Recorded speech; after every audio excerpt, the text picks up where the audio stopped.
I thought about the different examples I could use in order to bring this message across. I most certainly did not want to offend anybody. I went back and forth in my mind about it. I entertained the idea of using a whole bunch of different illustrations and examples.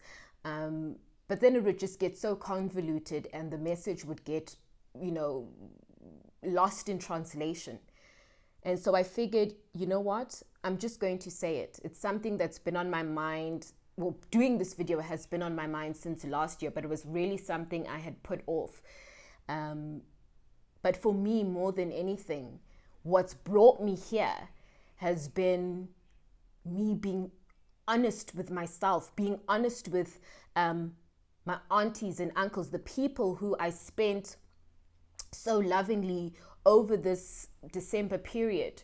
Well, it's Jan now, but over the December period, having these open and honest conversations with them about certain issues, and just going back and feeling like I wish I had had more people saying this to me. I wish it had not been a conversation that was shied away from. I wish that more people had sat us down, especially as actually as men and women, and had expressed. But I'm coming here hoping to be an older sister, a friend, an auntie, rich auntie, and all of the above, to share this with you.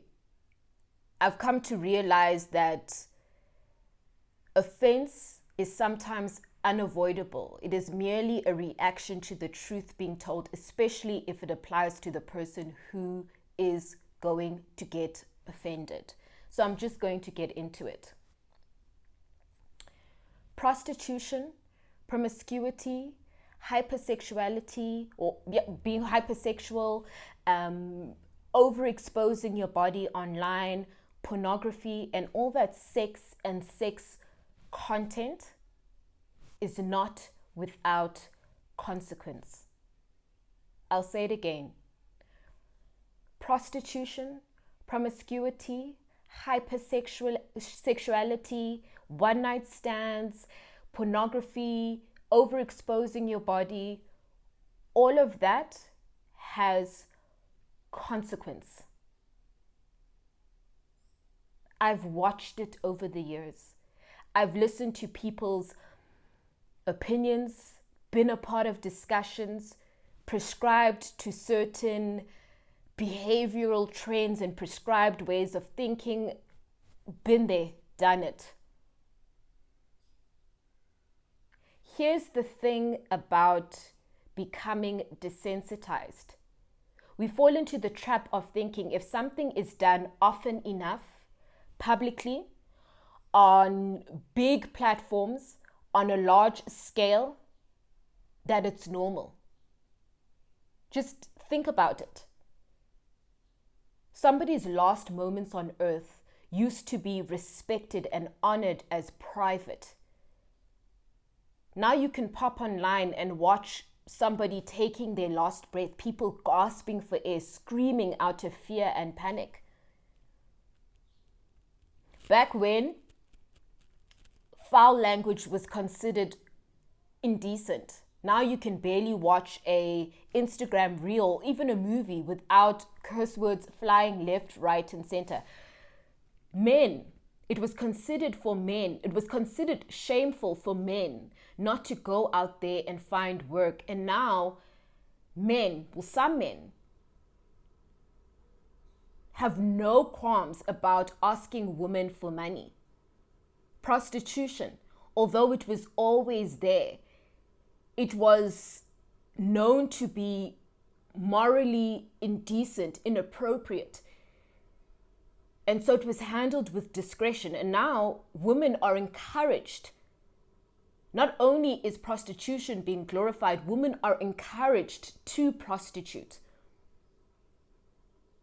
Think about time spent with bokoko, not even bokoko, your parents, your mother, your father telling you, especially mothers, you will not get up from this table until you have finished your food. There is no wasting in this house. There's no wasting in this home.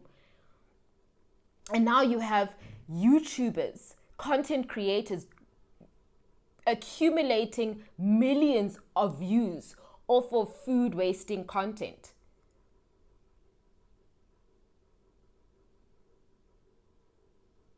That's what desensitization looks like. Women are encouraged once again to have sex for things and for money, to disrobe on social media. I know, I did it. I was there.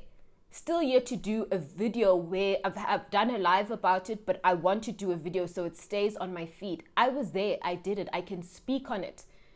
Women being encouraged to be a baddie, to dance inappropriately, to talk recklessly out the side of their necks. Men to be hypersexual, to get those BBLs, to be out there in them streets. Men, hyper masculine, whatever that means. They're encouraged to have sex with as many women as possible, as though they're exempt from the spiritual and physical health consequences of it all. Encouraged to be abusive, even if it's not physically, but mentally, just detach, have this hard exterior, be heartless, be nasty with them, kick them out in the morning, don't communicate, just be hard. And you want to know the scary, scary, scary part about all of this? The people, the very people who are prescribing this way of living, this lifestyle, promoting this immoral behavior, haven't even bought into it. They're selling a lifestyle to us that they themselves haven't bought into. They don't live like this. They'll tell you about how they don't cook and clean. Yes, they do. And they're probably amazing mothers and amazing wives. They will promote being lascivious, yet they're happily married or in happy relationships, very loyal women. They'll talk about get out there, sis, have sex, get those bags, and not tell you that they're living with, in some instances, battling sexual viruses and diseases.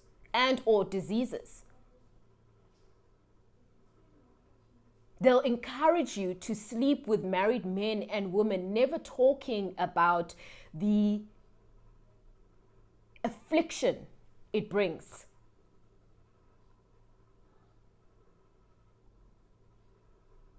They'll encourage all these things and never tell you what's really up. They'll get on their public platforms where they have amassed followers, a lot, and label themselves, talk about women empowerment and label themselves as, I don't even like to use this word, but label themselves as sluts, talk about how I am a slut. They'll use language like that. And yet in their private lives, they're fighting for their marriages. They're fighting for their families, as they should. Marriages to be taken seriously. They're fighting to keep their marriages together. But then which one is it? Are you a slut, or are you a family woman, a woman who wants to be married? Who wants to keep your family together? Who wants to be loved that way? Who wants all of those things that come with being a loyal woman, not being sexually out there? Which one is it? And guys, I promise you, I am not saying this to be disrespectful or to belittle anybody. Lord, I am not. I'm just trying to get you to see how it doesn't add up. The very people promoting some of these behaviors, this immorality, the people selling these lifestyles haven't even bought into it themselves. It's this sex until it becomes a way of thinking. It becomes a part of your thinking pattern and your expression. And then you can't quite put your finger on why you feel empty. There's just something. There's something inside of you.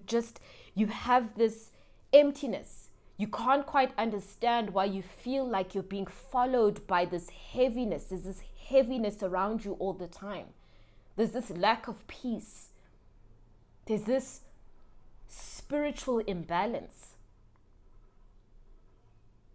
You can't quite say, this man violated me. He treated me in an inhumane way. He treated me like I was nothing.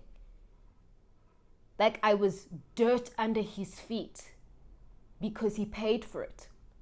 You can't quite say that you thought this baddie lifestyle was the answer and that it would shift your circumstance, it would transform your circumstances, but you're actually still broke and have just accumulated more things.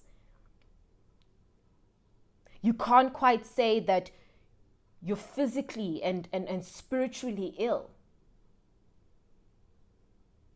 You can't even quite say that you want to feel valued. You want to feel valued. You want to be loved. You want to be treated a certain way. But men just don't see you that way.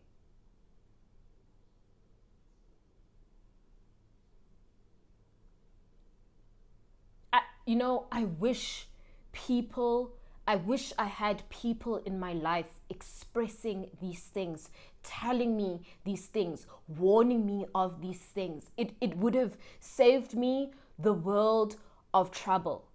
And although I have not experienced all of this, I'm a woman. I sit with other women. I used to host women empowerment events where I would listen to these women speak about these things. And the common thread is that this was not being talked about enough. This was not a conversation our elders would readily have with us. That underneath that exterior, that hard exterior, is still a softie who just wishes you could start over again. Or the fact that those birds get really noisy, let them fly over. That you thought that BBL would change everything, and all it's done has brought a whole bunch more of nothingness in your life. Again, I'm a woman. And although a lot of this, please don't get me wrong, I'm not saying men are exempt from this. I'm not trying to say that a woman's sexual immorality is worse than a man's. I'm not trying to say the issue with society is women. No. The reason I chose to come from this angle is because, as I said, I'm hoping to speak to you as your sister, as your older sister, maybe as your younger sister, as an aunt, as a friend, as a girlfriend, whatever it is. Because I feel that it's women who are, and I could be wrong, and I stand to be corrected, but I feel like it's women who are really dealing with this, who are really, really dealing with it, who are really going through the most. Again, I'm a woman. I have made many mistakes. I'll be the first to tell you that I have made many mistakes I've had to repent for. I have hosted women empowerment events where I've sat there and I've listened to women expressing themselves and sharing some of the deepest things they've been through. I have, my goodness, watched women and men I know personally go through breakups and divorces and think that their healing is in more sex. I've seen so much. I've seen and I've heard so much. And I know the person on the other side of this screen has seen and heard some things too. It's unavoidable. It's inevitable. You will hear these stories, how people got into things. I say all of this to say this. The decision is yours. It's absolutely yours. It's yours. It's yours.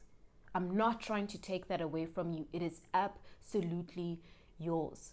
But please make it understanding that all of this sex, the sexual immorality is not without consequence. And to believe it is not only a mistake, but you will come short every time.